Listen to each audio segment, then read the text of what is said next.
അൽഹംദുലില്ലാഹി റബ്ബിൽ ആലമീൻ വസ്സലാത്തു വസ്സലാമു അലാ റസൂലിഹിൽ അമീൻ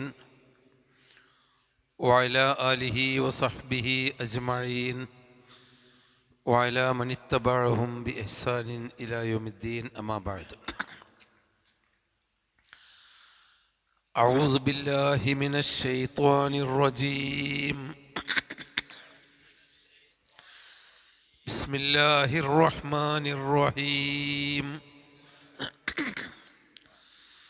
وإن من شيعته لإبراهيم إذ جاء ربه بقلب سليم إذ قال لأبيه وقومه ماذا تعبدون أئفكا آلهة دون الله تريدون فما ظنكم برب العالمين فنظر نظرة في النجوم فقال إني سقيم فتولوا عنه مدبرين فراغ إلى آلهتهم فقال ألا تأكلون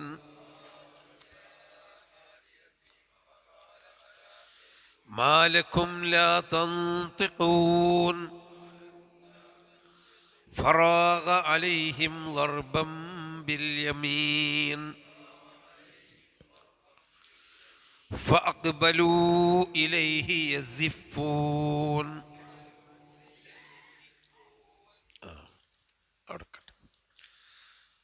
ഇബ്രാഹിം നബി അലൈഹിസ്സലാമിനെ പറ്റിയാണ് ഇന്നത്തെ ഈ ആയത്തുകൾ പറയുന്നത്. അതിൻ്റെ മുമ്പ് നോഹ് നബി അലൈഹിസ്സലാമിൻ്റെ ചരിത്രമാണ്. നമ്മൾ നേരത്തെയൊക്കെ പറഞ്ഞ പോലെ അമ്പിയാക്കന്മാരുടെ ചരിത്രം എവിടെയും ഖുർആനിൽ തുടർച്ചയായി പറഞ്ഞിട്ടില്ല. ആ സൂറത്തിൽ അള്ളാഹു ഉദ്ദേശിച്ച പോലെ ആ ചരിത്രത്തിൻ്റെ ഏതെങ്കിലും ഭാഗങ്ങളാണ് പറഞ്ഞു തന്നത്. തുടർച്ചയായി ഏതെങ്കിലും പറഞ്ഞിട്ടുണ്ടെങ്കിൽ ഒരു സമഗ്ര ചരിത്രം എന്ന് പറയുന്നത് യൂസുഫ് നബി അലൈഹി സ്വലാമിൻ്റെ ചരിത്രമാണ്. അത് ഏകദേശം ഒരു സമഗ്രമായിട്ട് തന്നെ ഒരു ചരിത്രത്തിൻ്റെ ആ ക്രമം എന്താണ്, കാലക്രമം, അതിൻ്റെ സംഭവങ്ങളുടെ ആ ശ്രേണി, ആ ക്രോണോളജിക്കൽ മെത്തേഡ് എന്ന് പറയും, ആ ശ്രേണിയിൽ എങ്ങനെയാണ് പറഞ്ഞു വന്നു, ചെറുപ്പകാലം മുതൽ മരണം വരെയുള്ള കാര്യം. ബാക്കിയുള്ളതൊക്കെ അവിടെയും ഇവിടെയൊക്കെ ആയിട്ടാണ് പറഞ്ഞു തന്നത്. അപ്പോൾ ഇവിടെ ഇബ്രാഹിം നബി അലൈഹിസ്സലാം അദ്ദേഹത്തിൻ്റെ കാലത്ത് അദ്ദേഹത്തിൻ്റെ പിതാവും ജനങ്ങളുമായി ബന്ധപ്പെട്ടതും അവിടെയുണ്ടായിരുന്ന സൂര്യാരാധകന്മാരായിരുന്ന ആ ജനങ്ങളുടെ പ്രതിമകൾ തച്ചുടച്ച് അദ്ദേഹത്തിൻ്റെ പ്രബോധന രീതി അദ്ദേഹം മറ്റൊരു രീതിയിൽ കാണിച്ചു കൊടുത്തു. മറ്റു അമ്പിയാക്കന്മാരൊക്കെ ചരിത്രത്തിൽ അങ്ങനെ നമുക്ക് കാണാൻ കഴിയില്ല. ഇബ്രാഹിം നബി അലൈഹിസ്സലാം ചെയ്തതുപോലെയുള്ള ഒരു പ്രബോധന രീതി കാണാൻ കഴിയില്ല. ഒരുപക്ഷെ അള്ളാഹുവിൻ്റെ ഒരു തീരുമാനമായിരിക്കാം, കൽപ്പനയായിരിക്കാം, അങ്ങനെ അവരെ ബോധ്യപ്പെടുത്തണം എന്ന്. അപ്പോൾ അതുകൊണ്ടാണ് നമ്മൾ പറയുന്ന ഒരു കായികമായിട്ടാണ് അദ്ദേഹത്തിൻ്റെ പ്രബോധന രീതി അവിടെ കാണുന്നത്. എന്നാൽ മറ്റു നബിമാരൊന്നും അങ്ങനെ ഒരു കായികമായിട്ട് പറഞ്ഞിട്ടില്ല. കാര്യങ്ങൾ പറഞ്ഞ് ബോധ്യപ്പെടുത്തി കൊടുക്കുകയും അതുപോലെ സംവാദം നടത്തുകയും ഉത്തരം മുട്ടിക്കുകയും മൊയ്ജിസത്ത് കാണിച്ചു കൊടുത്തുകൊണ്ട് അവരെ വായടക്കുകയൊക്കെ ചെയ്തതാണ് മറ്റു നബിമാരുടെ ചരിത്രത്തിൽ. ഇബ്രാഹിം നബി അലൈഹിസ്സലാം അതല്ല, അവരുടെ ആരാധ്യ വസ്തുക്കളെ തന്നെ തച്ചുടച്ച് അദ്ദേഹം അവർക്ക് ബോധ്യപ്പെടുത്തി കൊടുത്തു. അതാണ് ഈ ചരിത്രം. ആ ഒരു ഭാഗമാണ് ഇതിലുള്ളത്. വഇന്ന മിൻ ശീഅതിഹി ലഇബ്രാഹീം. ഷീഅത്ത് എന്ന് പറഞ്ഞാൽ കക്ഷി എന്നാണ് വാക്കിൻ്റെ അർത്ഥം. ഷീഅത്ത്, അതിൽ നിന്നാണ് ഷിയാക്കൾ എന്ന് നമ്മൾ പറയുന്നത്. അലി ഇബ്നു അബീ താലിബ് റളിയല്ലാഹു അൻഹുവിൻ്റെ കക്ഷികൾ എന്ന അർത്ഥത്തിലാണ്. അലിയുബ്നു അബീ ത്വാലിബ് റളിയല്ലാഹു അൻഹുവിനെ ഖലീഫയായി ബൈഅത്ത് ചെയ്തതിൻ്റെ ശേഷം 2 വിഭാഗങ്ങളുണ്ടായി. ഈ 2 വിഭാഗങ്ങളും തെറ്റുകാരായിരുന്നു. മൂന്നാമത്തൊരു വിഭാഗമാണ് അഹ്ലുസുന്നത്ത് വൽ ജമാഅത്ത്. അദ്ദേഹം 4ാമത്തെ ഖലീഫയാണെന്നും അതുപോലെ പിന്നെ അള്ളാഹുവിൻ്റെ റസൂലിൻ്റെ ആ നിയമനിർദ്ദേശങ്ങൾ അബൂബക്കർ സിദ്ദീഖും ഉമറുൽ ഖത്താബും ഉസ്മാനുബിൻ അഫ്ഫാനും നിർവഹിച്ചതുപോലെ നിർവഹിക്കാൻ ഏൽപ്പിക്കപ്പെട്ട ഒരു ഖലീഫയാണ് എന്ന് വിശ്വസിക്കുന്നവരാണ് അഹ്ലുസുന്നത്ത് വൽ ജമാഅത്ത്. ആ ഖലീഫ ഖുർആനിൻ്റെയും ഹദീസിൻ്റെയും അടിസ്ഥാനത്തിൽ വിധി കൽപ്പിച്ചു എന്നും വിശ്വസിക്കുന്നവരാണ്. എന്നാൽ അലി ഇബ്നു അബീ ത്വാലിബിൻ്റെ ആ സഖ്യത്തിൽ നിന്ന്, അദ്ദേഹത്തിൻ്റെ അനുയായികളിൽ നിന്ന് തെറ്റിപ്പിരിഞ്ഞു പോയ ഒരു വിഭാഗമാണ് ഖവാരിജുകൾ എന്ന് പറയുന്നത്. ഖറജ എന്ന് പറഞ്ഞാൽ പുറത്തുപോയി എന്ന്. ഖവാരിജുകൾ അലി ഇബ്നു അബീ ത്വാലിബിനെ ആക്ഷേപിക്കുകയും അദ്ദേഹം മതവൃത്തത്തിൽ നിന്ന് പുറത്തുപോയി എന്ന് പറയുകയും ചെയ്ത കൂട്ടരാണ് ഖവാരിജുകൾ. അത് പിന്നീട് വലിയ തീവ്രവാദികളായിട്ട് മാറി. മറ്റൊന്ന് ഷീആക്കൾ എന്ന് പറഞ്ഞാൽ അലി ഇബ്നു അബീ ത്വാലിബിനെ പരിധിയിലധികം ആദരിച്ച ആളുകളാണ്. അബൂബക്കർ സിദ്ദീഖും ഉമറുൽ ഖത്താബും ഉസ്മാനുബിൻ അഫ്ഫാനും കഴിഞ്ഞിട്ടാണ് അലി എന്നവർ അംഗീകരിക്കുന്നില്ല. നബി സല്ലല്ലാഹു അലൈഹി വസല്ലമക്ക് ശേഷം തൊട്ടു ശേഷമുള്ള ആദരിക്കപ്പെടേണ്ടവനാണ് അലി. അദ്ദേഹത്തെ ഭരണാധികാരിയാക്കേണ്ടതായിരുന്നു. അത് അബൂബക്കർ റളിയല്ലാഹു അൻഹു അത് പിടിച്ചെടുത്തതാണ്. പിന്നീട് ഉമർ റളിയല്ലാഹു അൻഹും ഉസ്മാൻ ഇബ്നു അഫ്ഫാനും പിടിച്ചെടുത്തതാണെന്ന് വിശ്വസിക്കുകയും അതിൻ്റെ പേരിൽ അലിയോട് കൂടുതൽ മമത പുലർത്തുകയും ചെയ്യുന്ന ആളുകളാണ്. അവരുടെ ഉദ്ദേശം പ്രവാചക കുടുംബങ്ങളെ കൂടുതൽ ആദരിക്കുക എന്നതായിരുന്നുവെങ്കിലും അത് അഹ്ലുസുന്നത്ത് വൽ ജമാഅത്തിൻ്റെ ആ ആദർശത്തിൻ്റെ അനുസരിച്ചായിരുന്നില്ല അവർ ആദരിച്ചത്. ഗുലുവ് ഉണ്ടായി.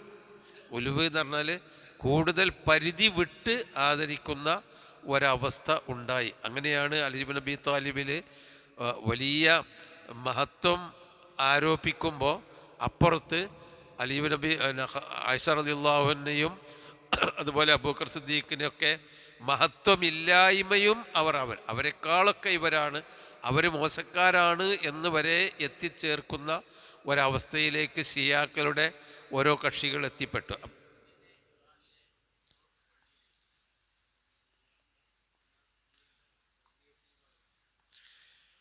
അത് ചില ഭാഗങ്ങളിലൊക്കെയുണ്ട്. അതായത് ഇപ്പോൾ പിന്നെ അലി റളിയല്ലാഹു അബൂബക്കർ സിദ്ദീഖിനെ ഇന്ന് ഇറാനിലൊക്കെ ഉണ്ട്, അത് നമുക്കറിയില്ല. കുറേ ഈ കമ്മ്യൂണിക്കേഷനിൽ കുറേയൊക്കെ ഇതുകളുണ്ടാവും. അബൂബക്കർ സിദ്ദീഖ് റളിയല്ലാഹു അൻഹുവിനെയും ഉമർ ഖത്താബ്, ഉസ്മാൻ ഇബ്നു അഫ്ഫാൻ, ഉമ്മഹാത്തുൽ മുഅ്മിനീനൊക്കെ അവർക്ക് തർലിയത്ത് ചൊല്ലുന്നതിന് പകരം അവർക്ക് ലഅനത്ത് ചൊല്ലിയിരുന്ന ഒരവസ്ഥയിലേക്ക് ഷിയാ സമൂഹം മുമ്പ് കാലത്ത് എത്തിപ്പെട്ടിട്ടുണ്ട്. അതിൽ തീവ്രവാദികളായ ആളുകൾ ഇന്ന് നിലനിൽക്കുന്നുണ്ടോ നമുക്ക് അറിഞ്ഞുകൂടാ. അങ്ങനെയൊക്കെ ഉണ്ടാവാം, അതിൻ്റെ സൈറ്റുകളൊക്കെ നോക്കിയാൽ. കാരണം അത്രയധികം തീവ്രത എല്ലാ വിഭാഗത്തിലും ഉണ്ടാവില്ല തീവ്രത. അത് നിനക്ക് അതിതീവ്രമായ ആളുകൾ ഉണ്ടായിരിക്കാം. പക്ഷെ ഒരു കാര്യം ഉറപ്പാണ്, നമ്മുടെ നാട്ടിൽ ഈ പക്ഷിപ്പാട്ട്, കുപ്പിപ്പാട്ട് ഒക്കെ ഉണ്ടായിരുന്ന പഴയ ആളുകൾക്കൊക്കെ അറിയാം. പക്ഷിപ്പാട്ടും കുപ്പിപ്പാട്ടൊക്കെ അതൊക്കെ ശീസത്തിൽ നിന്നുണ്ടായ ഇതുകളാണ്. അതായത് നബി സല്ലല്ലാഹു അലൈഹി വസല്ലമയെക്കാളും ഉമ്മഹാത്തുൽ മുഅ്മിനീങ്ങളെക്കാളും ഖുലഫാഉർ റാഷിദീങ്ങളിൽ അലിയല്ലാത്തവരെക്കാളൊക്കെ മഹാനാണ് അലി ഇബ്നു അബീ ത്വാലിബ് റളിയല്ലാഹു അൻഹു എന്ന് വിശ്വസിക്കുന്ന ആ വിശ്വാസത്തിൽ നിന്നാണ് പക്ഷിപ്പാട്ടുകളും കുപ്പിപ്പാട്ടുകളും ഉണ്ടായത്. അതൊരു പരിധിവരെ കേരളത്തിലൊക്കെ നല്ല സ്വാധീനം ഉണ്ടാക്കിയിട്ടുണ്ട്. ലീ ഖംസത്തുൻ ഉത്ഫീ ബിഹിം ഹർറൽ വബാഇൽ ഹാത്തിമ അൽ മുസ്തഫ വൽ മുർത്തള ഉബ്നാഹുമ വൽ ഫാത്തിമ എന്ന് ഇവിടെ ഒരു വരികളൊക്കെ മൗലൂദിൻ്റെ വരികൾ ചൊല്ലി ഈ താവൂൻ വലിയ കോളറയുണ്ടായ കാലത്ത് പ്രാർത്ഥിച്ചിരുന്നു എന്നാണ് പറയുന്നത്. എനിക്ക് 5 പേരാണുള്ളത്, അവരെ കൊണ്ടാണ് ഈ വബാഇൻ്റെ ആ മാരകമായ രോഗത്തിൽ നിന്ന് എനിക്ക് രക്ഷ തേടാനുള്ളത്. അത് അൽ മുസ്തഫ മുഹമ്മദ് മുസ്തഫ സല്ലല്ലാഹു അലൈഹി വസല്ലമ, അൽ മുർത്തള അലിയുൽ മുർത്തള എന്ന് പറയുന്ന അലി ഇബ്നു അബീ ത്വാലിബ്, പിന്നെ ഒബിനാഹുമ, അവരെ രണ്ട് മക്കള് വൽ ഫാത്തിമ, ഫാത്തിമ ബീവി. അപ്പം അലി, ഫാത്തിമ, ഹസൻ, ഹുസൈൻ, മുഹമ്മദ് നബി, ഈ 5 പേരിലാണ്, 5 പേരെ കൊണ്ടാണ് ഞങ്ങൾ രക്ഷ തേടുന്നതൊക്കെ ഇവിടെ ചൊല്ലിപ്പാടിയിരുന്നു, പ്രാർത്ഥിച്ചിരുന്നു എന്ന് ഏതായിരുന്നാലും കേരളത്തിലെ മുസ്ലിങ്ങളുടെ പഴയകാല ചരിത്രത്തിൽ കാണാം. അതൊക്കെ ഷിയാ സ്വാധീനമാണ്. ബദർ ബെയ്ത്ത് എന്ന് പറയുന്ന ഒരു ബെയ്ത്ത് ഇന്നും ഓതാറുണ്ട് ഈ സൂഫി സമൂഹം. അതിൽ വഅലിയിനിസിൻവിൽ വസിയിൽ മുർത്തല മുറുദിൽ ഉദാത്തി ബി ദുബ്ബലിം വദുബായി എന്ന ആ വരിയിൽ കൂടി അലിജുബ് നബി താലിബ് വസിയാണ് എന്ന ഒരു വരി അതിൽ കാണാം, ഒരു പദം. അലി വസിയാണ് എന്ന് പറഞ്ഞാൽ നബിയുടെ ശേഷം ഭരണം ഏറ്റെടുക്കേണ്ടത് അലിജുബ് നബി താലിബായിരുന്നു എന്ന അതിനാണ് അലിയുൽ അൽ വസിയ്യ് എന്ന് പറയുക. ലിക്കുല്ലി നബിയിൻ വസിയുൻ വ വസിയ്യി അലിയുൻ, എല്ലാ നബിക്കും ഒരു വസിയുണ്ടായിരുന്നു. എൻ്റെ വസിയ്യ്, ഞാൻ എൻ്റെ കാലശേഷം വസിയത്ത് ചെയ്യുന്നത് അലിയെയാണ് എന്ന് നബി പറഞ്ഞു എന്ന ഒരു തെറ്റായ ധാരണയാണ്. നബി കുടുംബത്തിനോടുള്ള അമിതമായ ആദരവാണ് അതിന് പ്രേരകമായതെങ്കിലും ആദരവ് എന്തായി കഴിഞ്ഞു? പരിധി വിട്ട് ഗുലുവായി കഴിഞ്ഞു. അത് നമ്മൾ എല്ലാ കാലഘട്ടത്തിലും കാണാമല്ലോ. ഇപ്പോൾ ഔലിയാക്കന്മാരെ നമ്മൾ ആദരിക്കണം, ബഹുമാനിക്കണം. പക്ഷെ ഔലിയാക്കന്മാരാണ്ട് ആദരിച്ച് അള്ളാൻ്റെ കാര്യം പോലും നോക്കുന്നത് ഔലിയാക്കളാണ് എന്നുള്ളിടത്ത് എത്തിയല്ലോ. അപ്പോൾ അതാണ് ഗുലുവ് എന്ന് പറയുന്നത്, പരിധി വിട്ട തീവ്രമായ സ്വഭാവം. അങ്ങനെയുള്ള തീവ്രതയിൽ പല കാറ്റഗറിയിലുള്ള ഷിയാക്കളുണ്ട്. പലതരത്തിലും അവർ വളരെ തീവ്രമായി വിശ്വസിക്കുന്ന ആളുകളുണ്ട്. അവരുമായിട്ട് അലി റളിയല്ലാഹു അൻഹു യുദ്ധം ചെയ്തിട്ടുണ്ട്. വാഖിഅത്തുൻ നെഹ്റുവാൻ എന്ന യുദ്ധമുണ്ടായത് അങ്ങനെയുള്ള അത് ഖവാരിജുകളോടാണ്. മറ്റൊന്ന് ഷിയാക്കളുമായിട്ടും അലി ഇബ്നു അബി താലിബ് അദ്ദേഹത്തിൽ അമിതമായ ബഹുമാനം ആരോപിച്ചപ്പോൾ അദ്ദേഹം അവരെ അടിച്ചമർത്തിയതായിട്ടൊക്കെ ചരിത്രത്തിലുണ്ട്. അപ്പോൾ ആ പദപ്രയോഗം അതാണ് ഷിയ എന്ന് പറഞ്ഞത്, ഷിയാക്കൾ എന്ന് പറഞ്ഞത്. ഷിയത്തു അലി എന്നാണ് അവർ പറഞ്ഞത്. അഷ്ഹദു അന്ന അലിയൻ ഒലിയുല്ലാ, അവരുടെ ബാങ്കിൽ അഷ്ഹദു അന്ന മുഹമ്മദർ റസൂലുല്ലാ വ അന്ന അലിയൻ ഒലിയുല്ലാ, മുഹമ്മദ് നബി അള്ളാഹുവിൻ്റെ റസൂലാണ്, അലി അള്ളാഹുവിൻ്റെ ഒലിയാണ് എന്ന് ബാങ്കിൽ കൂടി അവർ ഇന്നും വിളിച്ചു പറയാറുണ്ട്. അത് അറബി നാടുകളിലൊക്കെ പരിചയമുള്ള ആളുകൾക്കറിയാം. ഗൾഫ് നാടുകളിൽ ഷിയാ പള്ളികളിൽ അഷ്ഹദു അന്ന അലിയൻ ഒലിയുല്ലാ എന്ന് ബാങ്കിൽ ഒരു വാക്ക് കൂടി അവരധികം കൂട്ടും. എന്നാൽ ഹദീസിൽ വന്ന ബാങ്കിൻ്റെ അൽഫാദിൽ അതില്ല. നമ്മൾ കൊടുക്കുന്ന ബാങ്കാണ് ഹദീസുകളിലുള്ളത്. പക്ഷെ അവർ ഒന്നുകൂടി കൂട്ടി പറയും. അത് ഈ ബഹ്റൈനിലൊക്കെ ഉള്ള ആളുകൾക്ക് കൂടുതൽ അറിയാം. ബഹ്റൈൻ മല്ല എല്ലായിടത്തുണ്ട്, സൗദി അറേബ്യയിൽ വരെ ഉണ്ട്. അതിൽ അവരതാണ് ചെയ്യുന്നത്. അങ്ങനെയൊക്കെയുള്ള, അതുപോലെ കർബല രക്തസാക്ഷിത്വവും കർബലയുമായി ബന്ധപ്പെട്ട ബോംബെയിലൊക്കെ ഉണ്ടല്ലോ, കൽക്കത്തയിലൊക്കെ ഈ മുഹറം 10 ശരീരം അടിച്ച് വേദനിപ്പിച്ച് മുറിവേൽപ്പിക്കുന്നതൊക്കെ ഷിയാക്കളുടെ സ്വഭാവങ്ങളിൽപ്പെട്ടതാണ്. അവർ ചില പ്രദേശങ്ങളിലൊക്കെ അവർ സുജൂദ് ചെയ്യൽ നമ്മളെപ്പോലെ നിലത്തല്ല, ഒരു കല്ലുണ്ടാവും അവരെ കയ്യിൽ. ഒരു മണ്ണ് കൊണ്ടുണ്ടാക്കിയൊരു ഉറുപ്പിയാവട്ടം, വലിയ ഉറുപ്പിയാവട്ടത്തിലുള്ളൊരു കല്ല്, അതവരെ കയ്യിലുണ്ട്. അവർ സുജൂദ് ചെയ്യുമ്പോൾ അത് വെച്ച് അതിമേലാണ് സുജൂദ് ചെയ്യൽ. അതവർ കർബലയിൽ നിന്ന് കൊണ്ടുവന്ന കല്ലാണ്, അവിടുത്തെ മണ്ണ് കൊണ്ടുണ്ടാക്കിയ കല്ലാണെന്നാണ് വിശ്വാസം. അങ്ങനെ വഴിതെറ്റിപ്പോയ വിശ്വാസം അവരിൽ ഒരുപാടുണ്ട്, അന്ധവിശ്വാസങ്ങൾ.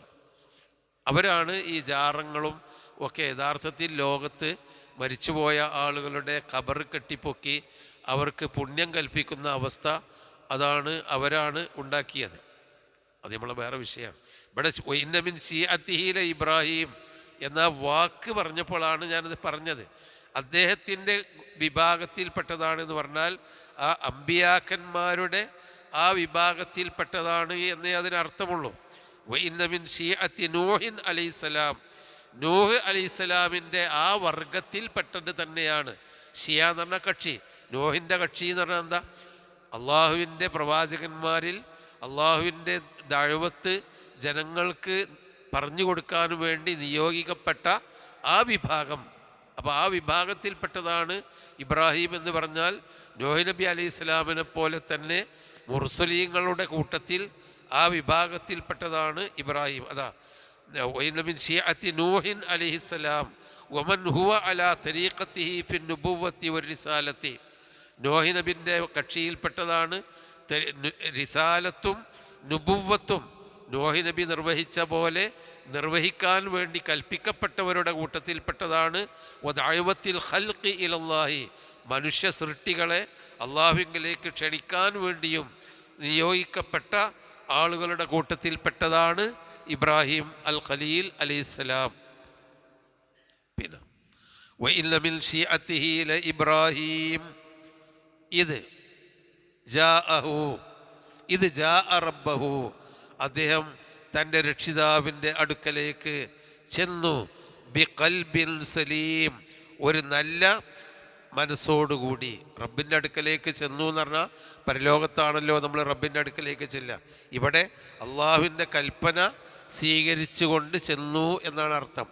നമ്മളൊക്കെ നമ്മൾ റബ്ബിലേക്ക് മടങ്ങണം എന്ന് പറഞ്ഞതിൻ്റെ അർത്ഥം എന്താ?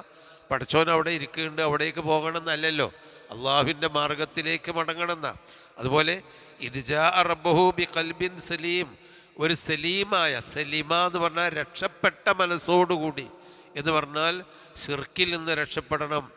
അള്ളാഹു അല്ലാത്ത മറ്റാരോടും പ്രാർത്ഥിക്കുകയോ രക്ഷ കിട്ടുമെന്ന് പ്രതീക്ഷിക്കുകയോ ചെയ്യാതെ അള്ളാഹ് മാത്രമാണ് എൻ്റെ രക്ഷകൻ എന്ന ആ അഖീദ, വിശ്വാസം, അതാണ് തൗഹീദ്.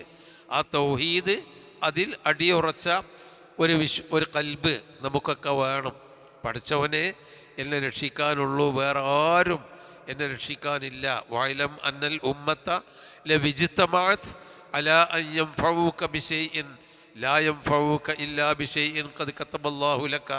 ഈ സമൂഹം മുഴുവനും നിനക്കൊരു ഉപകാരം ചെയ്യാൻ വിചാരിച്ചാൽ അള്ളാഹു വിചാരിച്ച ഉപകാരമല്ലാതെ ആർക്കും ഒന്നും ചെയ്യാൻ സാധ്യമല്ല. വലൗ അന്നൽ ഉമ്മത്ത ലവിജ്തമഅത് അലാ അൻ യദുറൂക ബിശൈഇൻ ലാ യദുറൂക ഇല്ലാ ബിശൈഇൻ ഖദ് കതബല്ലാഹു ലക. ഈ ലോകത്തിലുള്ള മുഴുവൻ മനുഷ്യന്മാരും നിന്നെ ഉപദ്രവിക്കാൻ വിചാരിച്ചാൽ പഠിച്ചവൻ വിചാരിച്ച ഉപദ്രവമല്ലാതെ മറ്റൊരു ഉപദ്രവം ഉണ്ടാക്കാൻ ജനങ്ങൾക്ക് സാധ്യമല്ല എന്ന് പറഞ്ഞാൽ ഇവിടെയുള്ള എല്ലാ കാര്യങ്ങളും, സൃഷ്ടി സംഹാരങ്ങളെല്ലാം ഉണ്ടാക്കുന്നതും ഇല്ലാതെയാക്കുന്നതും അള്ളാഹു മാത്രമാണ്. അതാണ് തൗഹീദിൻ്റെ ഒരടിസ്ഥാനം. അതുകൊണ്ട് അള്ളാഹുവിനോടെ നമുക്ക് പ്രാർത്ഥിക്കാവൂ, അള്ളാഹുവിനോടെ നമുക്ക് ചോദിക്കാവൂ, അള്ളാഹുവിന് മാത്രമേ നമുക്ക് സുജൂദ് ചെയ്യാവൂ, ആരാധനകൾ അർപ്പിക്കാവൂ. അതാണ് സലീമും മിനൽ ശിർക്ക്. അതുപോലെ സലീമും മിനൽ കിബ്ർ, അഹങ്കാരത്തിൽ നിന്ന് രക്ഷപ്പെടണം. ഇബ്രാഹിം നബി അലൈഹിസ്സലാം തീരെയും അഹങ്കാരിയായിരുന്നില്ല, വളരെ വിനയാന്വിതനായിരുന്നു എന്ന് അദ്ദേഹത്തിൻ്റെ ചരിത്രം കാണാം. സലീമും മിനൽ കിബ്രി, സലീമും മിനൽ ഹസദി, മറ്റുള്ളവരോടുള്ള അസൂയയിൽ നിന്ന് രക്ഷപ്പെടണം. സലീമും മിനൽ ഷഹവാത്ത്, ദേഹേച്ഛകളിൽ നിന്ന് രക്ഷപ്പെടണം.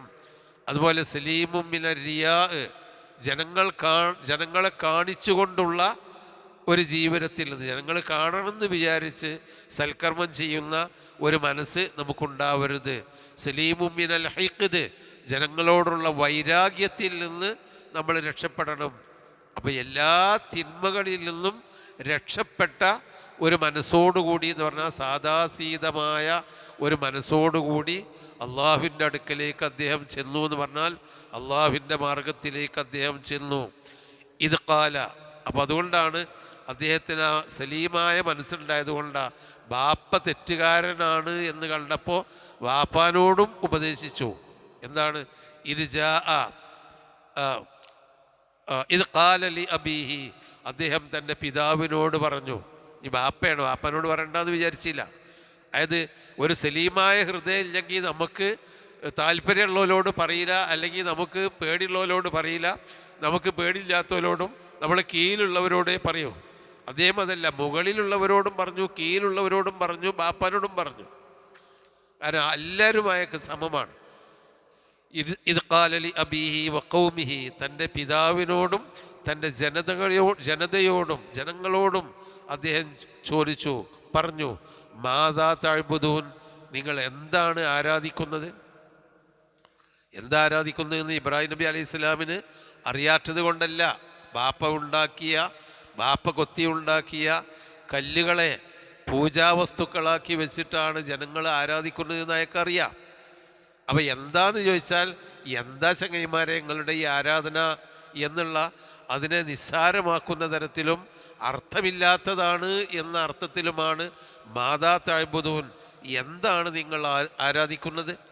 അഇഫ്കൻ, കെട്ടിച്ചമച്ചുണ്ടാക്കിയതിനെയാണോ, ആലിഹത്തൻ, ദൈവങ്ങളായിക്കൊണ്ട് കെട്ടിച്ചമച്ചുണ്ടാക്കിയതിനെയാണോ, ദൂനല്ലാഹി, അള്ളാഹുവിന് പുറമെ, ഏകനായ അള്ളാഹുവിന് പുറമെ നിങ്ങൾ കെട്ടിച്ചമച്ചുണ്ടാക്കിയ. ഇഫ്ക്ക് എന്ന് പറഞ്ഞാൽ ഇല്ലാത്തത് കെട്ടിച്ചമച്ച് പറയുക എന്നാണ്. അപ്പം ഐഫ്കൻ ആലിഹത്തൻ, കെട്ടിച്ചമച്ചുണ്ടാക്കിയ ആരാധ്യ വസ്തുക്കളെയാണോ ദൂനല്ലാഹി, അള്ളാഹുവിന് പുറമെ, തുരീദൂൻ, നിങ്ങൾ ഉദ്ദേശിക്കുന്നത്?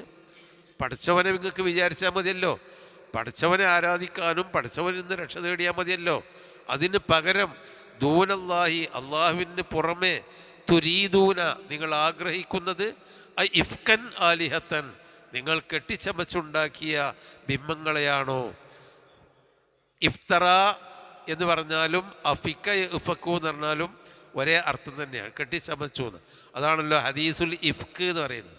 ആയിഷ റളിയല്ലാഹു അൻഹുവിനെയും സഫ്വാൻ ഇബ്നു മുഅത്തൽ റളിയല്ലാഹു അൻഹുവിനെയും പറ്റി മുനാഫിക്കീങ്ങൾ കെട്ടിച്ചമച്ച് പറഞ്ഞതിനാണ് ഇഫ്ക്ക് പറയാ. പഴയ കാലത്ത് എന്താ പറയുക, പെഞ്ചലിൽ പറയാമെന്നാണ് പറയുക. ആ ചീത്ത ആരോപണം പറഞ്ഞു എന്ന്. അപ്പോൾ രണ്ട് ഇഫ്തറ എന്നതും അഫ്തറ അലല്ലാഹി കദിബൻ എന്നും ഇഫ്കൻ ആലിഹത്തൻ ദൂനല്ലാഹി തുരീദൂൻ, ആ രണ്ടും ഒരേ അർത്ഥത്തിലാണ്. അതെ, എന്താണ് എന്തിനാണ് നിങ്ങൾ എന്തിനൊക്കെയാണ് ഈ ആരാധിക്കുന്നത് എന്ന് അതൊരു അറിയാത്ത ചോദ്യമല്ല. ഇപ്പം നമ്മൾ ചോദിക്കും മാതാ ഇന്ദക്ക, അല്ലെങ്കിൽ മാതാ ഫി ജേബിക്ക, എന്താ നിങ്ങളെ പോക്കറ്റിൽ? അത് ഒരു കടലാസാണ് ഇതുപോലെ. അതൊരു ചോദ്യമാണ്, ഒരു കാര്യം പറയാൻ. ആ നിലയ്ക്ക് എന്തിനാ നിങ്ങൾ ആരാധിക്കുന്നത് ഞാൻ നോക്കട്ടെ എന്നുള്ള അന്വേഷിക്കാനല്ല, നേരെ മറിച്ച് അതിനെ നിസ്സാരമാക്കുകയാണ്. എന്തിനെയാണ് നിങ്ങൾ ഈ ആരാധിക്കുന്നത്? എന്തപ്പം ഈ ആരാധിക്കേണ്ടതിന് വല്ല അർത്ഥമുണ്ടോ ഇതിന് എന്നാ? കാരണം ഇബ്രാഹിം നബിക്കും അറിയാം, നാട്ടുകാർക്കും അറിയാം, ഇയാളെ വാപ്പുണ്ടാക്കുന്ന സാധനമാണ് ആസർ എന്ന് പറയുന്നത്.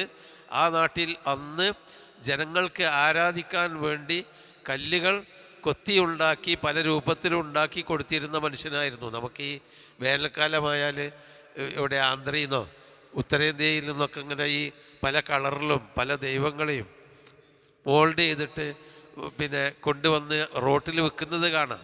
ഓരോരുത്തരും അതിനെ കൊണ്ടുപോയിട്ട് ആരാധിക്കാൻ. അപ്പോൾ അതുപോലെയുള്ളൊരു കാലഘട്ടം ആയിരിക്കാം അന്നത്തെ ആ ബാപ്പാൻ്റെ പണി. അതായിരിക്കാം ഈ പണി കച്ചവടം നടത്തുന്ന, ദൈവങ്ങളുണ്ടാക്കി കച്ചവടം നടത്തുന്നത്. അതിനെയാണോ നിങ്ങൾ ചോദിച്ചപ്പോൾ ചോദിക്കുന്നത് തന്നെ നിസ്സാരമാക്കുകയാണ്. എന്നിട്ട് പറയാണ് ഫമാ ളന്നുക്കും ബിറബ്ബിൽ ആലമീൻ, അപ്പോൾ മാ ളന്നുക്കും, എന്താണ് നിങ്ങളുടെ വിചാരം, ബിറബ്ബിൽ ആലമീൻ, ലോകരക്ഷിതാവായ അള്ളാഹുവിനെ പറ്റി? എന്താ നിങ്ങൾ വിചാരിച്ചത്? നിങ്ങളെന്നെ ഉണ്ടാക്കി കൊത്തിപ്പിടിച്ചുണ്ടാക്കിയ സാധനം നിങ്ങളെന്നെ ആരാധിച്ച് അതിനോട് ചോദിച്ച് അതിന് നേർച്ച വഴിപാടുകൾ അർപ്പിച്ച് അതിൽ നിന്ന് എന്തെങ്കിലും രക്ഷ കിട്ടുമെന്ന് പ്രതീക്ഷിക്കുമ്പോൾ ഈ ലോകത്തെയൊക്കെ സൃഷ്ടിച്ചുണ്ടാക്കിയ റബ്ബുൽ ആലമീനെ പറ്റി നിങ്ങൾ എന്താണ് മനുഷ്യരെ വിശ്വസിക്കുന്നത്, വിചാരിക്കുന്നത്? ലന്നാന്ന് പറഞ്ഞാൽ വിചാരിച്ചു, ലന്നുക്കും, നിങ്ങളുടെ വിചാരം എന്താണ്? എന്നിട്ട് ഫനളറ നളറത്തൻ ഫിൻ നുജൂം. അപ്പം അത് ഒരു ഇബ്രാഹിം നബി അലൈഹി ഇസ്ലാമിൻ്റെ ആ ചരിത്രത്തിൽ വളരെ ചുരുക്കി പറയാണ്. ഫനളറ നളറത്തൻ ഫിൻ നുജൂം, അദ്ദേഹം നക്ഷത്രത്തിലേക്ക് ഒരു നോട്ടം നോക്കിയെന്ന്. അതായത് മുകൾക്കൊന്ന് നോക്കി. എന്താണ് അത്? പിന്നെ മുകൾക്ക് ഇങ്ങനെ ആലോചിച്ച് നക്ഷത്രത്തിനെ നോക്കിയെന്ന് പറഞ്ഞാൽ ഇബ്രാഹിം നബി അലൈഹി സ്വലാം ഇവർ സ്വന്തം കൈകൊണ്ടുണ്ടാക്കിയ വസ്തുക്കളുടെ നിരർത്ഥകത ജനങ്ങളെ ഒന്ന് ബോധ്യപ്പെടുത്താൻ വേണ്ടിയിട്ട് അദ്ദേഹത്തിന് ഒരു തന്ത്രം അതിനെപ്പറ്റി ആലോചിച്ചതാണ്. മുകളിലേക്ക് ഇങ്ങനെ നോക്കി, എന്താ ഇപ്പം അവരോട് ഒന്ന് ഇതിനൊന്ന് ബോധ്യപ്പെടുത്തൽ എങ്ങനെയാണ്? ഇതിനൊന്നും ഒരു കഴിവില്ല, ഇതൊക്കെ വാപ്പുണ്ടാക്കേണ്ട കല്ലുകളാണ് എന്നൊന്ന് ബോധ്യപ്പെടുത്തണമല്ലോ. അതുകൊണ്ട് അദ്ദേഹം മുകളിലേക്കൊന്ന് നോക്കി എന്നാ പറയുന്നത്. നിറത്തിൽ നോക്കിയിട്ട് ഫഖാൽ, അദ്ദേഹം പറഞ്ഞു, ഇന്നീ സഖീം, ഞാൻ രോഗിയാണ്. അപ്പം അതിൻ്റെ ഇടയിൽ കുറേ സംഭവങ്ങളുണ്ട്. വേറെ ആയത്തിൽ പറയുന്നുണ്ട്. എന്താണ്? അദ്ദേഹം അവിടെ ഒരു പെരുന്നാളുണ്ടായിരുന്നു, ആഘോഷം. ആ ആഘോഷത്തിന് പോകാൻ വേണ്ടിയിട്ട് നാട്ടുകാരെല്ലാം ഒരുങ്ങി പുറപ്പെട്ടപ്പോൾ അദ്ദേഹത്തിനോടും, അദ്ദേഹം ആ കൂട്ടത്തിലൊരാളാണല്ലോ, പോവുക എന്ന് പറഞ്ഞപ്പോൾ അദ്ദേഹം ഇങ്ങനെ മുകൾക്ക് നോക്കിയിട്ട് എനിക്ക് കഴിയൂല, ഞാൻ രോഗിയാണ് എന്ന് പറഞ്ഞു. സഖ്മ് എന്ന് പറഞ്ഞാൽ രോഗമാണ്.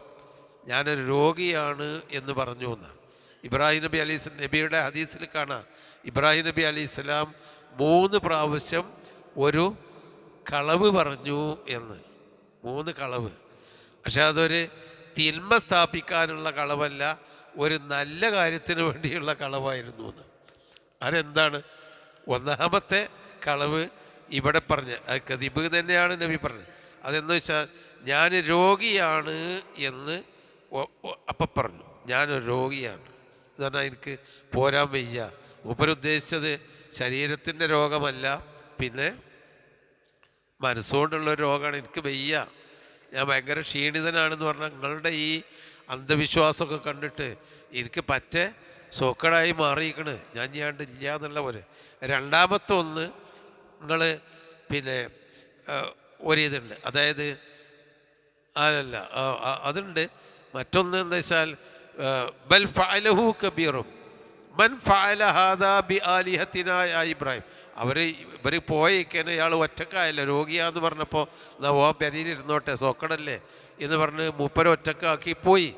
അതൊക്കെ ചെറിയൊരു ഗോത്രവർഗമായിരിക്കും അവരെ.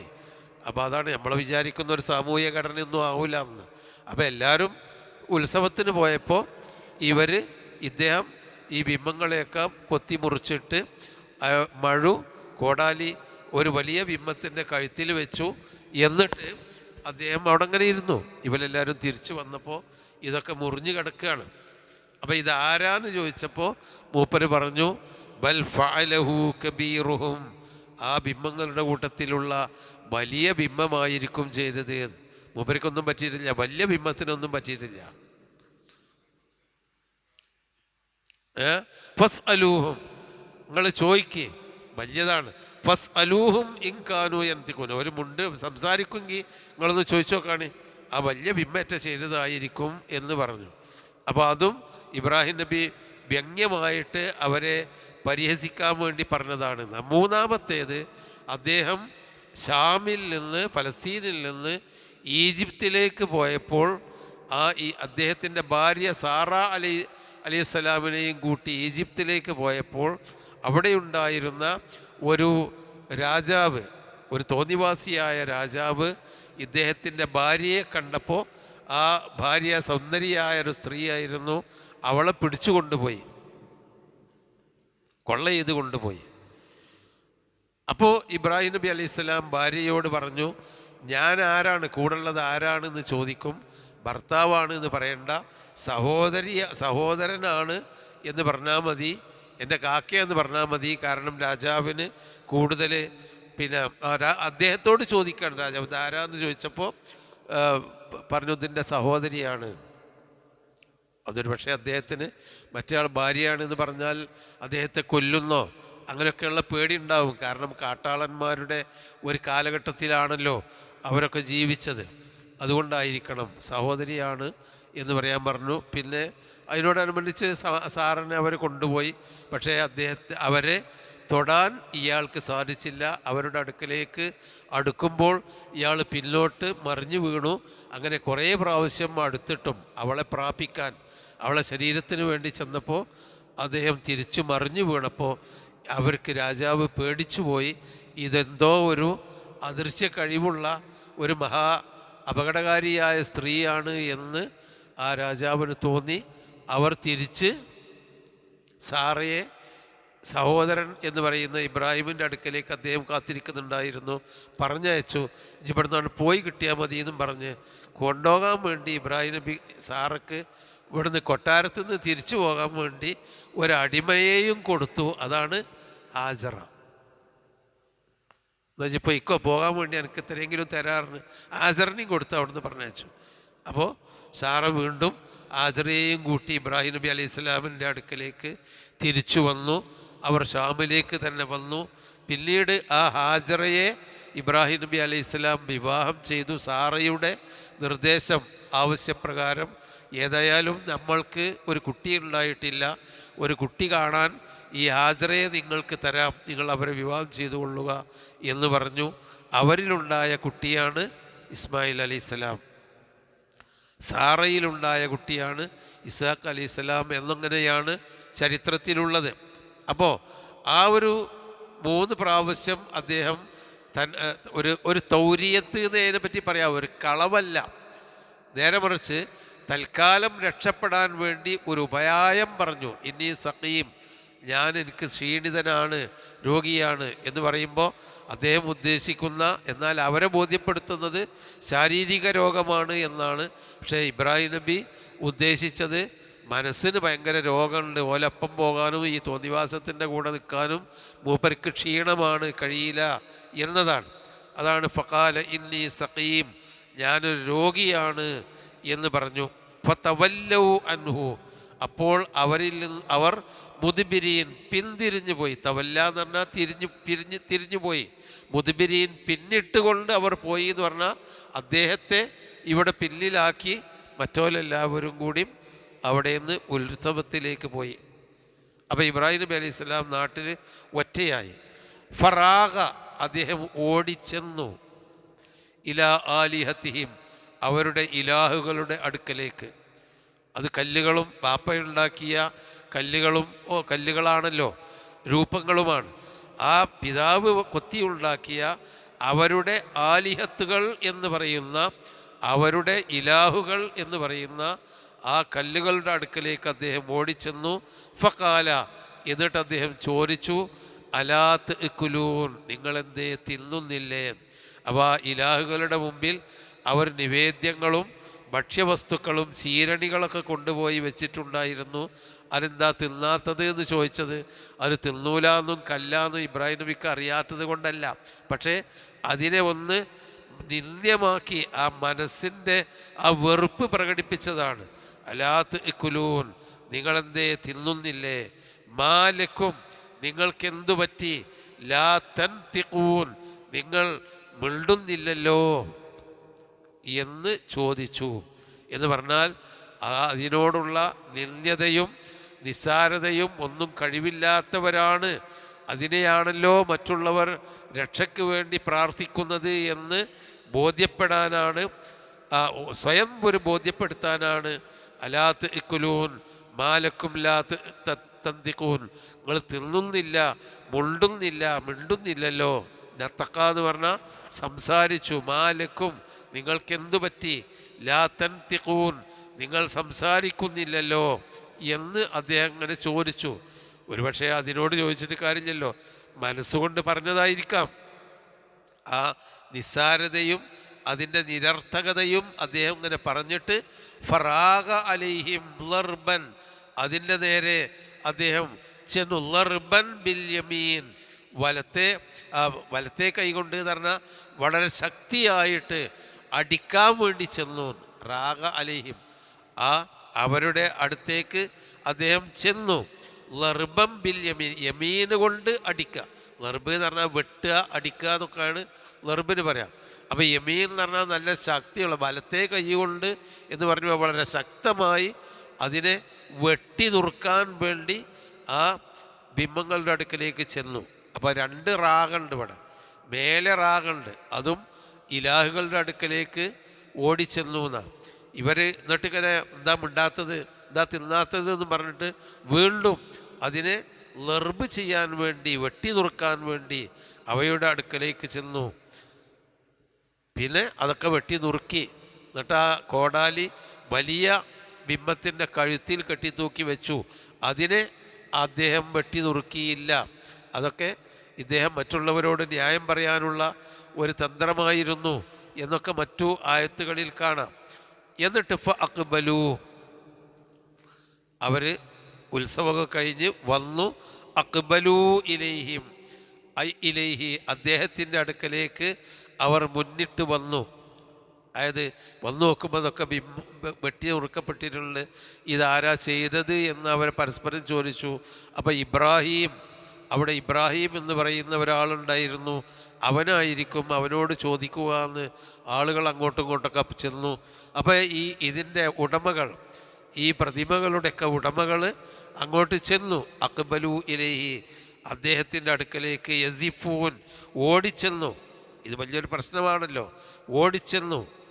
എന്നിട്ട് ആരാണിത് മൻ ഫഅല ഹദാ ബി ആലിഹത്തിന യാ ഇബ്രാഹിം, ഞങ്ങളുടെ ഇലാഹുകളെ കൊണ്ട് ആരാണ് ഇബ്രാഹിമെ ഈ പണി ചെയ്തത് എന്നൊക്കെ അവർ ചോദിക്കുന്നുണ്ട് മറ്റ് ആയത്തിൽ. കാല, അപ്പോൾ അദ്ദേഹം ചോദിക്കാണ് ഇവരോട്, ധാരാ ചെയ്തത് എന്ന് പറഞ്ഞിട്ട് ശല്യമാണല്ലോ. അപ്പം ചോദിച്ചു അദ്ദേഹം, അത്തഅ്ബുദൂന, നിങ്ങൾ ആരാധിക്കുകയാണോ, മാ തൻഹിതൂൻ, നിങ്ങൾ തന്നെ കൊത്തിയുണ്ടാക്കിയത്. നഹത്ത എന്ന് പറഞ്ഞാൽ കർവ് ചെയ്തു എന്നാണ്. നിങ്ങൾ തന്നെ കർവ്, കയ്യും കാലും കള്ളും മൂക്കും ഒക്കെ കർവ് ചെയ്ത് കുത്തി കുഴിച്ചുണ്ടാക്കി. നഹത്ത പറഞ്ഞ കർവ് കുഴിച്ചുണ്ടാക്കി. നിങ്ങളെന്നെ വലിയ കല്ലുകളെടുത്ത് അത് കൊത്തി കുഴിച്ചുണ്ടാക്കിയ ആ വസ്തുക്കളെയാണോ നിങ്ങൾ ആരാധിക്കുന്നത്? വല്ലാഹു ഖലഖക്കും, അള്ളാഹുവാണ് നിങ്ങളെ സൃഷ്ടിച്ചവൻ.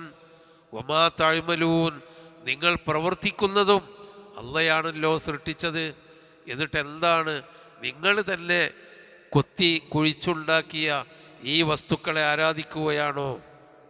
അപ്പോൾ അവർ ഉത്തരം മുട്ടി അവനെ കൊല്ലാൻ വേണ്ടി തീരുമാനിച്ചു. ഇതൊക്കെ മറ്റു ആയത്തുകളിൽ കാണാം. കാലു, അവസാനം അദ്ദേഹത്തിൻ്റെ എതിരിൽ ഇവർ വിധി പറയാണ്. കാലു, അവർ പറഞ്ഞു, ഇബ്നൂ ലഹു ബുൻയാനൻ, അത് ഓതേണ്ടത് കാലു ഇബ്നൂ ലഹു ബുൻയാന, കാലു ഇബ്നൂ ലഹു എന്ന് പറയില്ല, കാലു ഇബ്നൂ ലഹു ബുൻയാന. ബനാ യബ്നു, ബനൂ എന്നുണ്ട്, അതുണ്ടല്ലോ, അതുണ്ട്, ബനൂ എന്നുണ്ട്. കാലു എന്നുള്ളിടത്ത് ഒരു നീട്ടലുണ്ട്, ബനൂ എന്നുള്ളിടത്ത് ഒരു അലിഫും ഉണ്ട്. രണ്ടലിഫില്ലേ അവിടെ ഇല്ലേ? ആ രണ്ടലിഫും സൈലൻ്റാണ്. അപ്പോൾ ഓതേണ്ടത് എങ്ങനെ?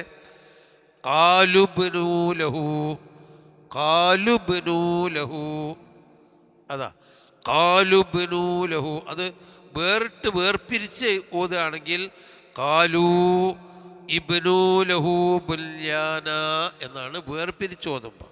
പക്ഷെ അത് കൂട്ടി ഓതുമ്പോൾ കാലു ഇബ്നൂ ലഹു ബുൻയാന, ഇവന് വേണ്ടി നിങ്ങളൊരു ബുല്യാനുണ്ടാക്കുക, ഒരു കെട്ടുണ്ടാക്കുക. ബന എന്ന് പറഞ്ഞാൽ പടുത്തുണ്ടാക്കി, കെട്ടുണ്ടാക്കിയെന്നാണ്. അതായത് വിറകിട്ട് തീ കത്തിച്ചിട്ട് ഇവനെ അതിൽ കരിച്ചു കൊടുക്കാൻ വേണ്ടി ഒരു കുഴി കുഴിച്ച് അതിൽ കെട്ടിപ്പടുത്തുണ്ടാക്കിയ ഒരു ചൂള കെട്ടിപ്പടുത്തുണ്ടാക്കാനാണ് പറഞ്ഞത് എന്ന് ഈ ആയത്തുകൾ മുഴുവൻ വായിച്ചു നോക്കിയാൽ ഒരു ചൂള ഉണ്ടാക്കാൻ അതാണ്. വെറും തീയിലിട്ടാൽ ശരിക്കും കത്തൂല്ല. അപ്പം തീ പുറത്തു പോകാതെ കൂടുതൽ ചൂടാവാൻ വേണ്ടി ബുല്യാൻ എന്ന് പറഞ്ഞാൽ കെട്ടിടം എന്ന വാക്കിൻ്റെ അർത്ഥം. ബുന്യാൻ, ബിനാ, ബന, നിർമ്മിച്ചു എന്നാണ്. ബനാ യബ്നി, ഇബ്നു, നിങ്ങൾ നിർമ്മിക്കുകയും. ബുല്യാനൻ ഒരു കെട്ടിടം. അത് കെട്ടിടം എന്തിനാണ്? ഇയാളെ കരിക്കാനുള്ള കെട്ടിടമാണ്, അപ്പം താമസിക്കാനുള്ളതല്ല. അതാണ് ബുല്യാൻ അവിടെയും പറയുന്നുണ്ട് ബുല്യാൻ. ഇവിടെ കരിക്കാനുള്ളൊരു കെട്ടിടം എന്ന് പറഞ്ഞാൽ ചൂള. അപ്പോൾ ഒരു ചൂള കല്ലുകൊണ്ട് കെട്ടിപ്പടുത്ത് അല്ലെങ്കിൽ കട്ട കൊണ്ട് കെട്ടിപ്പടുത്തുണ്ടാക്കാനാണ് അവർ പറഞ്ഞത്. അതിന് മുമ്പ് ഒരുപാട് സംഭവങ്ങളുണ്ട്. ഈ അദ്ദേഹം ചോദിച്ചതും ഇതിനോട് നിങ്ങൾ ചോദിച്ചു നോക്കി എന്നൊക്കെ പറഞ്ഞതൊക്കെ, അതൊക്കെ കഴിഞ്ഞിട്ട് അവസാനം അവർ വിധി പറയാണ് ഇദ്ദേഹത്തിനെതിരിൽ. ബനൂ ലഹു ബുന്യാന, അദ്ദേഹത്തിന് വേണ്ടി നിങ്ങളൊരു കെട്ടിടം, ഒരു ചൂള കെട്ടിയുണ്ടാക്കുക. ഫഅൽഖൂഹു, അങ്ങനെ അവർ ഈ ഇദ്ദേഹത്തെ ഇട്ടു. അൽഖാ യുൽഖി എന്ന് പറഞ്ഞാൽ ഇട്ടു. ഫിൽ ജഹീം, ആ തീക്കുഴിയിൽ. ജഹീം എന്ന് പറഞ്ഞാൽ നരകത്തിൻ്റെ പേരാണ് ജഹീം. ഇവിടെ തീയിൻ്റെ ആ തീക്കുണ്ടം, ആ തീക്കുണ്ടത്തിലേക്ക് അവരദ്ദേഹത്തെ ഇട്ടു. ഫഅറാദൂ ബിഹി കൈദൻ, അവർ അദ്ദേഹത്തെ കൊണ്ട് ഒരു തന്ത്രം ഉദ്ദേശിച്ചു. കൈദ് എന്ന് പറഞ്ഞാൽ ഒരു വഞ്ചന, അല്ലെങ്കിൽ ഒരു തന്ത്രം ഉദ്ദേശിച്ചു എന്ന് പറഞ്ഞാൽ ആ തീയിലിട്ടാണ്ട് കരിച്ചു കഴിഞ്ഞാൽ പിന്നെ ഇയാളുടെ കൊണ്ടുള്ള ശല്യം തീർന്നല്ലോ. അതായിരുന്നു അവരുടെ കൈദ്. പക്ഷേ ഫജഅൽനാഹും, നാം അവരെ ആക്കി അൽ അസ്ഫലീൻ, ഏറ്റവും താഴ്ന്നവരാക്കി മാറ്റി.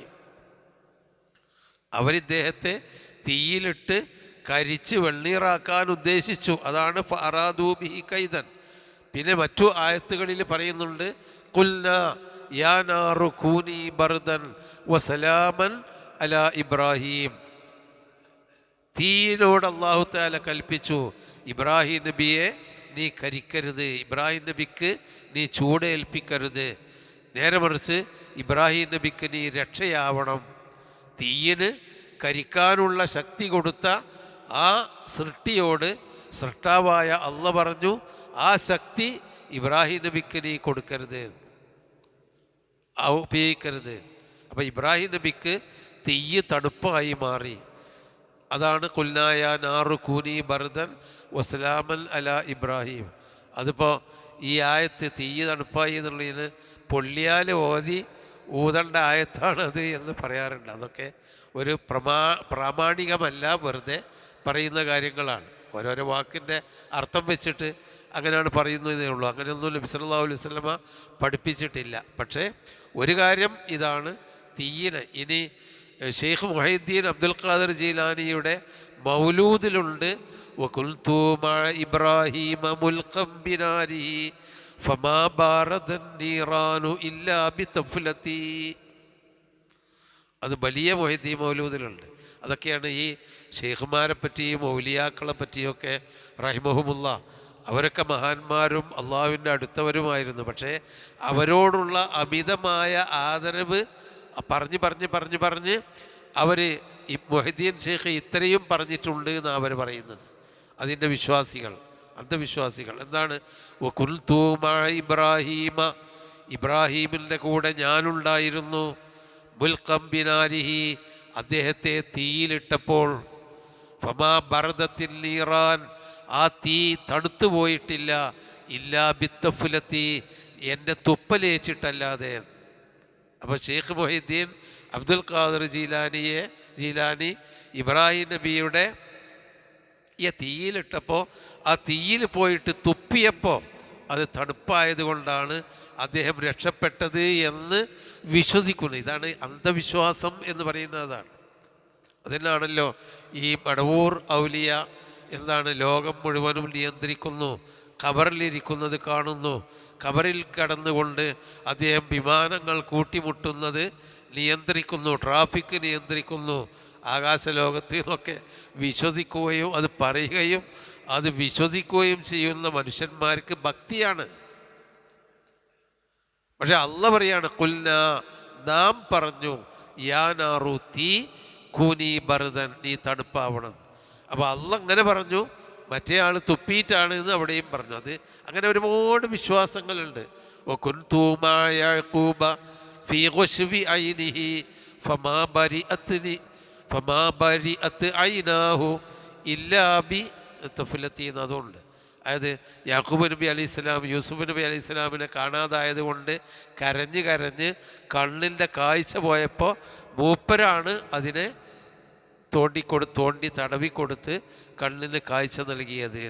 അല്ലാഹു തആല പറഞ്ഞു, യൂസുഫ് നബിൻ്റെ കുപ്പായം കൊണ്ടുപോയി യാക്കൂബ് നബിയുടെ മുഖത്തിട്ടപ്പോൾ അദ്ദേഹത്തിന് സന്തോഷം കൊണ്ട് യൂസുഫ് ജീവിച്ചിരിക്കുന്നു എന്ന സന്തോഷം ഉണ്ടായപ്പോൾ കണ്ണിന് സുഖപ്പെട്ടു എന്ന്. ഓരോ വിഷയത്തിലും അങ്ങനെയാണ്. ഓരോരോ ഖുർആനിന് എതിരാണ്. പിന്നെ എന്താണെന്ന് വെച്ചാൽ ഇത് അന്ധവിശ്വാസം കൊണ്ട് കൂടുമ്പോൾ ഖുർആനിന് എതിരാകുണ്ടോ ഇല്ലെന്നില്ല. ഇപ്പം മൊയ്തീൻ ഷെയ്ഖ് അബ്ദുൽ ഖാദിർ ജീലാനി എന്ന് പറഞ്ഞ പ്രവാചകൻ്റെ ഒക്കെ എത്രയോ നൂറ്റാണ്ടുകൾ ശേഷം ജീവിച്ച ആളാണ്. എത്രയോ നൂറ്റാണ്ട് മുമ്പ് ജീവിച്ച ആളാണ് ഇബ്രാഹിം നബി അലൈഹിസ്സലാം. നബിയുടെ 25 നൂറ്റാണ്ട് അപ്പുറത്തുള്ള ആളാണ് ഇബ്രാഹിം നബി. നബിയുടെ ഇപ്പുറത്ത് എത്രയോ നൂറ്റാണ്ട് ഇപ്പുറത്തുള്ള ആളാണ് ഈ മൊയ്തീൻ ഷെയ്ഖ്. എന്നിട്ട് ഈ മൊയ്തീൻ ഷെയ്ഖ് അവിടെ കൊണ്ടുപോയിട്ട് തീയിൽ തുപ്പി എന്നൊക്കെ പറയുമ്പോൾ അത് ഒരു വിശ്വാസ വൈകല്യമാണ്. അതാണ് അന്ധവിശ്വാസം എന്ന് പറയുന്നത്. ഫഅറാദൂ ബിഹി കൈദൻ ഫജഅൽനാഹുമുൽ അസ്ഫലിൻ. പിന്നെ വഖാല ഇന്നി ദാഹിബുൻ. അങ്ങനെ അസ്ഫലീൻ എന്ന് പറഞ്ഞാൽ താഴ്ന്നവർ, അതിന് നിസ്സാരന്മാർ. സുമർ റദദ്നാഹു അസ്ഫല സാഫിലീൻ എന്ന് പറഞ്ഞാൽ സൂറത്ത് തീനിൽ മനുഷ്യനെ അത്യുത്കൃഷ്ടനായി നാം സൃഷ്ടിച്ചു, എന്നിട്ട് നീചരിൽ നീചരാക്കി മാറ്റി എന്ന് പറഞ്ഞല്ലോ. അതാണ് അസ്ഫലീൻ. കാരണം ഓല് വലിയ രാജാക്കളും വലിയവരൊക്കെ ആയിരുന്നു. അവരാണ് എല്ലാവരും കൂടി ഇദ്ദേഹത്തെ വഞ്ചിച്ചുകൊണ്ട് തീയിലിടാൻ വിചാരിച്ചത്. പക്ഷേ അയാളെ കൊല്ലാൻ കഴിഞ്ഞില്ല. അദ്ദേഹം തീ തണുപ്പായി എഴുന്നേറ്റ് വന്നു. അവർ നിസ്സാരന്മാരായി താഴ്ന്നവരായി. ഇത് നടക്കുന്നത് ഊർ പ്രദേശത്ത് വെച്ചാണ്. അതായത് ഊർ എന്ന ഇറാഖിലെ അദ്ദേഹം ജനിച്ചു വളർന്ന ഊർ എന്ന് പറഞ്ഞ പ്രദേശത്ത് വെച്ചാണ് ഈ സംഭവങ്ങളൊക്കെ നടക്കുന്നത്. ഇനി അദ്ദേഹത്തിന് തോന്നി ഇനി ഈ നാട്ടിൽ നിൽക്കാൻ കഴിയില്ല, അതുകൊണ്ട് ഇവിടുന്ന് പോകണം എന്ന് പറഞ്ഞ് അദ്ദേഹം പിന്നെ നാട് വിട്ടു പോവുകയാണ്. എവിടേക്ക്? ഫലസ്തീനിലേക്ക്. ഇറാഖിൽ നിന്ന് അദ്ദേഹം ഫലസ്തീനിലേക്കാണ് നാട് വിട്ടുപോയത്. ആ ഫലസ്തീനിലാണ് പിന്നീട് ഇബ്രാഹിം നബി അലൈഹി സ്വലാം താമസിച്ചത്. അതാണ്. അപ്പോൾ ഇല്ലി ഫക്കാല, അപ്പോൾ അദ്ദേഹം പറഞ്ഞു, വക്കാല അദ്ദേഹം പറയുകയും ചെയ്തു, ഏതായാലും ഇവിടെ കഴിയില്ല, ഇവർ തീയിലിട്ട് കൊല്ലാൻ. ഇപ്പം ഏതായാലും അത് കിട്ടിയടുത്ത് നിന്ന് അദ്ദേഹത്തെ കൊല്ലുമല്ലോ, തീയിന്ന് രക്ഷപ്പെട്ടു, എന്നാലും ഇനിയും അദ്ദേഹത്തെ കൊല്ലാൻ അവർ ശ്രമിക്കുമല്ലോ. അപ്പോൾ അദ്ദേഹം പറയുകയും ചെയ്തു, ഇന്നി ദാഹിബുൻ, ഞാൻ പോകുകയാണ്, ഇലാ റബ്ബി, എൻ്റെ റബ്ബിൻ്റെ അടുക്കലേക്ക്. എന്ന് പറഞ്ഞാൽ എൻ്റെ റബ്ബ് എനിക്ക് രക്ഷ തേരുന്ന ഒരു സ്ഥലത്തേക്ക്, ഈ ശത്രുക്കളിൽ നിന്ന് ഞാൻ എൻ്റെ റബ്ബിങ്കലേക്ക് പോവുകയാണ്. അതായത് റബ്ബിൻ്റെ രക്ഷ കിട്ടുന്ന ഒരു സ്ഥലത്തേക്ക് ഞാൻ പോവുകയാണ്. അത് അർളുൽ മുബാറക്കത്തായ ബൈത്തുൽ മുഖദ്ദസായിരുന്നു. അതായത് ഷാമിലേക്കായിരുന്നു, ഇന്നത്തെ ഫലസ്തീൻ നിലകൊള്ളുന്ന പ്രദേശത്തേക്കായിരുന്നു എന്നാണ് പറയുന്നത്. ഇല്ലി ദാഹിബുൻ ഇലാ റബ്ബി സയഹ്ദീൻ, അവൻ എനിക്ക് വഴി കാണിച്ചേക്കാം, ഹിദായത്ത് കാണിച്ചേക്കാം, എനിക്ക് ഏതായിരുന്നാലും ഇവിടെ നിൽക്കാൻ കഴിയില്ല. ഇത്രയും കൂടി പ്രാർത്ഥിച്ചു. അദ്ദേഹം ഒറ്റയായിരുന്നു. റബ്ബി ഹബ്ലി മിനസ് സ്വാലിഹീൻ, എൻ്റെ രക്ഷിതാവേ എനിക്ക് നീ നൽകണമേ, മിനസ് സ്വാലിഹീൻ, സാലിഹീങ്ങളിൽ നിന്നുള്ള സന്തതികളെ. സന്തതി എന്ന് അവിടെ പറഞ്ഞ സാലിഹീങ്ങളിൽ നിന്നുള്ള കുട്ടികളെ എനിക്ക് നൽകണമേ എന്ന് അദ്ദേഹം പ്രാർത്ഥിച്ചു. അപ്പോൾ ഈ കാലം വരെ അദ്ദേഹത്തിന് കുട്ടികൾ ഉണ്ടായിരുന്നില്ല. അതുകൊണ്ട് സാലിഹീങ്ങളായ കുട്ടികളെ നൽകണമേ എന്ന് പ്രാർത്ഥിച്ചു. ഇതിലൊക്കെ നമുക്ക് നല്ല ഗുണപാഠങ്ങളുണ്ട്. നമ്മൾ പ്രാർത്ഥിക്കുന്ന കൂട്ടത്തിൽ ഏറ്റവും പ്രധാനമായി പ്രാർത്ഥിക്കേണ്ട ഒരു കാര്യം മക്കളൊക്കെ സാലിഹീങ്ങളായി തീരണം എന്നതാണ്. ഒരു വെക്കേഷൻ ആരംഭിച്ച കാലത്താണ് നമ്മളൊക്കെ ഉള്ളത്. നമ്മളൊക്കെ മക്കളും പേരക്കുട്ടികളും വെക്കേഷനായാൽ വീട്ടിൽ വലിയ ബഹളങ്ങളും തിരക്കുകളും കച്ചറയൊക്കെയാണ് ഉണ്ടാക്കുന്നത്. മിക്കവാറും അവരൊക്കെ തന്നെ മൊബൈലിലും മറ്റും കയറിക്കൂടി ഒരിക്കലും നല്ലത് കിട്ടാതെ നല്ലത് സ്വീകരിക്കൂല, നല്ലതല്ലാത്ത എല്ലാ വേണ്ടാത്തരങ്ങളും കാണുകയും ശീലിക്കുകയും അങ്ങനെ 2 മാസക്കാലം ഒഴിവ് കാലം വഴിതെറ്റാനുള്ള ധാരാളം സാധ്യതകളുണ്ട്. അപ്പോൾ അതിനെ നയപരമായി നല്ല മാർഗത്തിൽ തിരിച്ചുവിടാനുള്ള പ്രവർത്തനങ്ങൾ നമ്മൾ ശ്രദ്ധിക്കണം. നമ്മുടെ വിദ്യാർത്ഥി വിഭാഗം മൊബൈൽ ആപ്പുകളിൽ കൂടി കുട്ടികളെ നേർവഴിക്ക് തിരിച്ചുവിടാനുള്ള പല പ്രോഗ്രാമുകളും നടത്തി വരുന്നുണ്ട്. അങ്ങനെ അതിൽ കൂടിയോ അല്ലെങ്കിൽ മറ്റേതെങ്കിലും നിലക്ക് നല്ല പുസ്തകങ്ങളൊക്കെ വാങ്ങിക്കൊടുക്കാം. ഗൗരവമായുള്ള പുസ്തകങ്ങളൊന്നും കുട്ടികൾക്ക് കഴിഞ്ഞോളണമെന്നില്ല. അതൊന്നും നമ്മളെ മാതിരി വലിയ ഗൗരവതരമായ ആശയങ്ങളോ ആഖ്യാനങ്ങളൊന്നും വായിക്കാൻ. പക്ഷേ അവർക്ക് നല്ല കഥകൾ, മഹച്ചരിതമാല, നല്ല മഹാന്മാരായ ആളുകൾ, അത് നല്ല രാഷ്ട്രീയ നേതാക്കന്മാർ, നല്ല ചിന്തകന്മാർ, അമ്പിയാക്കന്മാരുടെ അവിടെ നിന്ന് തുടങ്ങാം. അമ്പിയാക്കന്മാരും നല്ല നല്ല മനുഷ്യന്മാരും അതുപോലെ ലോകത്ത് തന്നെ അതല്ലാത്ത മറ്റു മഹാന്മാർ, ചിന്തകന്മാർ, അങ്ങനെയൊക്കെയുള്ള ആളുകളുടെ, നമുക്ക് ശാസ്ത്രവും മതവും വേണം, ഭൗതികമായ അറിവുകളും നല്ല സാമൂഹിക ജ്ഞാനം ലഭിക്കുന്ന നല്ല പുസ്തകങ്ങളൊക്കെ, ലളിതമായ പുസ്തകങ്ങൾ വാങ്ങിക്കൊടുത്ത് അവർക്കതിലൊരു മധുരമുണ്ടാക്കി കൊടുക്കല്ലാതെ ഇതിലൊരു സമാന്തര പരിപാടി നമുക്കൊന്നും ചെയ്യാൻ കഴിയില്ല.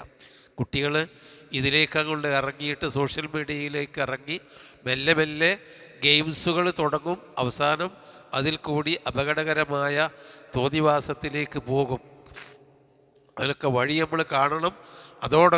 ഒപ്പം റബ്ബി ഹബ്ലി മിനസ് സാലിഹീൻ, റബ്ബേ സാലിഹീങ്ങളായ സന്താനങ്ങളെ എനിക്കിനി തരണമേ എന്ന് പ്രാർത്ഥിക്കുകയും വേണം.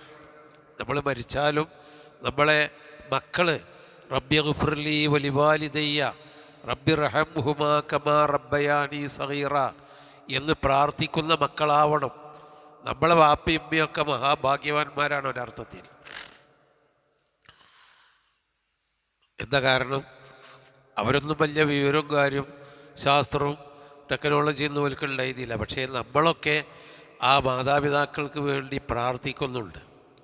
റബ്ബി ഗുഫ്ർലി വലിവാലി, നമ്മൾ പ്രാർത്ഥിക്കണം എല്ലാ ദിവസവും. റബ്ബി ഗുഫ്ർലി വലിവാലിദയ്യ റബ്ബി റഹംഹുമാ കമാ റബ്ബയാനി സഗീറ.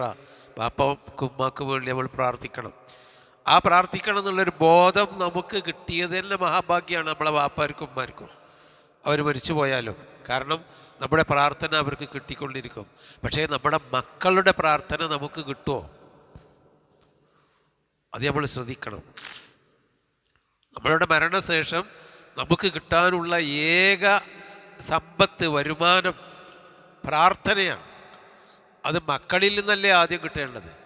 പിന്നെ നമ്മളുടെ ആത്മാർത്ഥമായ സുഹൃത്തുക്കൾ, നമ്മളെ ബന്ധങ്ങൾ, നമ്മളെ ഇതുപോലെയുള്ള കൂട്ടായ്മകൾ, അവരല്ലേ നമ്മൾ പ്രാർത്ഥിക്കേണ്ടത്. അപ്പോൾ ആ പ്രാർത്ഥന കിട്ടണം. അത് ഇബ്രാഹിം നബിയുടെ ഈ സംഭവത്തിൽ നിന്ന് നമുക്കുള്ള മാതൃകയാണ്. അദ്ദേഹം പ്രാർത്ഥിച്ചു, റബ്ബി ഹബ്ലി മിനസ് സാലിഹീൻ, അള്ളാഹുവേ സാലിഹീങ്ങളുടെ കൂട്ടത്തിൽ നിന്ന് നല്ല മക്കളെ തരണം. അപ്പോൾ നബി ഇത്രയും കൂടി നമ്മളോട് പറഞ്ഞിട്ടുണ്ട്, പിതാക്കന്മാർ മക്കൾക്ക് വേണ്ടി പ്രാർത്ഥിച്ചാൽ ആ പ്രാർത്ഥനയ്ക്ക് അള്ളാഹു പ്രത്യേകമായ ഉത്തരം നൽകും എന്ന്. അപ്പോൾ നമ്മൾ 5 നേരം പ്രാർത്ഥിക്കുന്ന കൂട്ടത്തിൽ നമ്മളെ മക്കൾ നന്നായി തീരാൻ വേണ്ടി നമ്മൾ പ്രാർത്ഥിക്കണം എന്നുകൂടി ഇതിലുണ്ട്. അങ്ങനെ പ്രാർത്ഥിച്ചു, റബ്ബി ഹബ്ലി മിനസ് സാലിഹീൻ ഫബശ്ശർനാഹു, അപ്പോൾ നാം അദ്ദേഹത്തിന് തബ്ശീർ നൽകി, സന്തോഷവാർത്ത നൽകി, ബി ഗുലാമിൽ ഹലീം, ഹലീമായ ഒരു കുട്ടിയെപ്പറ്റി. ഹലീം എന്ന് പറഞ്ഞാലും അലീം എന്ന് പറഞ്ഞാലും രണ്ടർത്ഥമാണ്.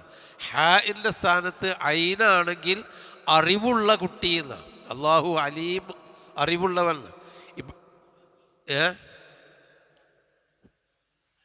അലി, നല്ല കുട്ടി എന്ന് പറഞ്ഞിട്ടുണ്ട് ഖുർആൻ പറഞ്ഞു. ഇവിടെ ഹലീമാണ്. ഹലീം പറഞ്ഞാൽ വിവേകമുള്ള കുട്ടി, വിവേകിയായ കുട്ടി. എപ്പോൾ എങ്ങനെ ചെയ്യണം എന്ന ബോധം, അതാണല്ലോ വിവേകം. സന്ദർഭത്തിലും സാഹചര്യത്തിനും അനുസരിച്ച് ഉന്നതമായ സ്വഭാവങ്ങൾ പുലർത്താനുള്ള ആ വിവേകമാണ് ഹിൽമ്, വിവേകം. അപ്പോൾ ഫബശ്ശർനാഹു ബി ഗുലാമിൻ ഹലീം, വിവേകിയായ ഒരു കുട്ടിയെപ്പറ്റി നാം സന്തോഷവാർത്ത അറിയിച്ചു. ഏതായിരുന്നാലും ഈ ചരിത്രം നമുക്ക് ഗുണപാഠമാവണം. ഇതിൻ്റെ വെളിച്ചത്തിൽ നമുക്ക് തെറ്റായ വിശ്വാസങ്ങളിൽ നിന്ന് നമ്മൾ രക്ഷപ്പെടണം. നമ്മുടെ മക്കൾക്ക് വേണ്ടി പ്രാർത്ഥിക്കാനും ആ മക്കളെ നല്ല വഴിക്ക് ചേർക്കാനുമുള്ള അറിവും നമുക്ക് ഇതിൽ നിന്ന് കിട്ടണം. അള്ളാഹു അനുഗ്രഹിക്കുമാറാവട്ടെ. സുബ്ഹാനക അല്ലാഹുമ്മ വബിഹംദിക അശ്ഹദു അല്ലാ ഇലാഹ ഇല്ല അൻത അസ്തഗ്ഫിറുക വഅതൂബു ഇലൈക്.